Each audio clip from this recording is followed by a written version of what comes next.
Hey, I'm Big Jeff from Big Jeff Online.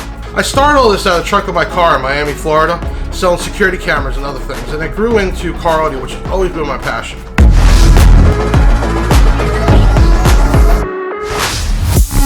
Always been my passion.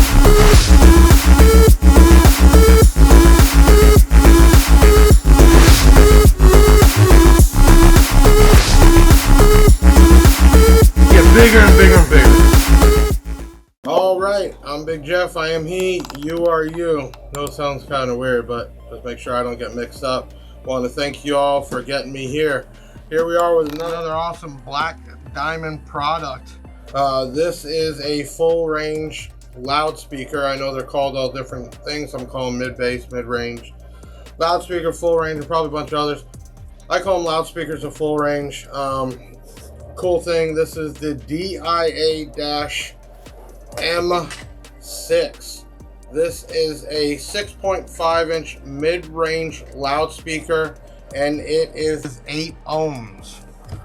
For all of you new people, why 8 ohms? Well, originally this stuff was all like DJing home, and then the whole loudspeaker frenzy kicked in years back, and they started switching over. But because people wire up so many, if you're at 8 ohms and you add to it, you can drop your ohms down. So for instance, 2 8 ohm speakers together in a parallel setup, positive, negative, negative, will drop it down to 4 ohm, and so on. So you're able to put multiple speakers together, where if you started at 4 ohm, kind of a little more tricky, but can be done. But anyway, let's open her up. You do get a little owner's manual, not much to really tell. So I get this question all the time because people say, oh, it says 6.5 inch, but it doesn't fit my... Okay, loudspeakers are what I consider oversized 6, undersized 7. It's really in the middle. They are a little bit larger like than a coaxial. If you look at the spec sheet, and I'm going to read them off, they are always listed in the listings, but this one is 8 ohms. RMS is 225 watts. So for people who've been around, we know this is kind of around the average for them, unless you get into Neos or others, but you don't need a lot to make these things get loud and clear. So it's a 450 watt peak. They're rating this to be between 125 hertz all the way up to 8 kilohertz. 125 hertz is definitely mid-bass, if you know, kind of on the board there. So that's why I said it's mid-bass, mid-range, and it'll play up very high. Recommended crossover though, if you're using one, they're saying to cut it off at 140 hertz. Why? You don't want too much bass going to these. They're not made for that. They don't have the excursion like you would in the subwoofer. They're not designed for that. So they're saying definitely cut it off at 140. I would probably cut it off around 150, me personally, but it depends how much mid-bass you're trying to get. We can get into the others, but basically this is what we're doing. We're slapping speakers in cars, and we are getting them loud. Overall diameter says 6.61, and the depth is small. It's 2.83. It's a small speaker, as you're going to see depth-wise. And then the actual motor diameter is only 4.72. Okay, so let's put that to the side. I want to open this up so you can see they are mounted in a cardboard mount. There is another piece of cardboard on there to stop anything from hitting the cone. As you can see, please don't do the, oh, it came with a hole in it. Obviously, no, that's from you screwing it in and not paying attention using the proper tool. I can't tell you how many people try to swear like it came from China with a hole in it.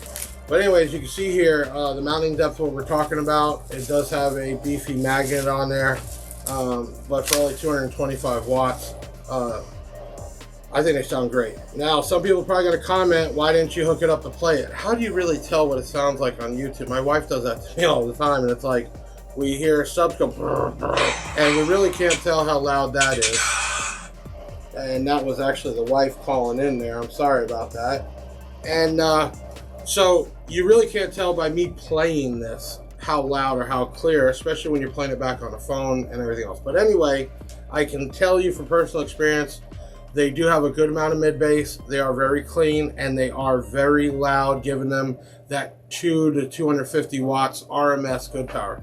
I would definitely match this up with a black diamond amplifier. We just did a video on the new P3600 4X AD, and these would be great on there. You could technically take 6 of them on there and put 2 on each channel, and it would be incredibly loud. So looking at this, it's a normal, I mean, there's not much to say. It's got the black diamond, that's actually pressed into the casting. It's got some venting going on. There's a nice spider in there. I mean, it's simple. It's simple, and simple gets you a cost of $42.99 each, and no matter where you buy it from, either online or wherever, generally you're going to get a discount buying multiples of them. So for, let's just say, 42 bucks, or if you're buying multiples under $40, it's a great speaker. I can tell you here, and I always rate stuff on how much gets returned. Our return rate is, I think, I don't know, it's not even 1%, because out of 1,000 we might have taken back 5 or 6, which tells me it's a good product. So here you go. We're talking about the Black Diamond DIA-M6. It is a 8 ohm loudspeaker for 225 watts RMS. Make sure you subscribe if you haven't. They usually put a button around here, but I know it's at the bottom. And make sure you comment and share this. If I said something off, let me know. I'm learning with you, and we can learn together. Also, leave a comment if there's other products you want us to unbox or talk about. We are going to be planning to do some question and answer stuff. You can find this on our Black Diamond website, which they put right there. Every order gets some freebies. You can see I got lanyards, we got masks, we have shirts. I want to thank you for checking the video out. Make sure you share it. And I'm going to sign off. Big Jeff. We'll see you soon.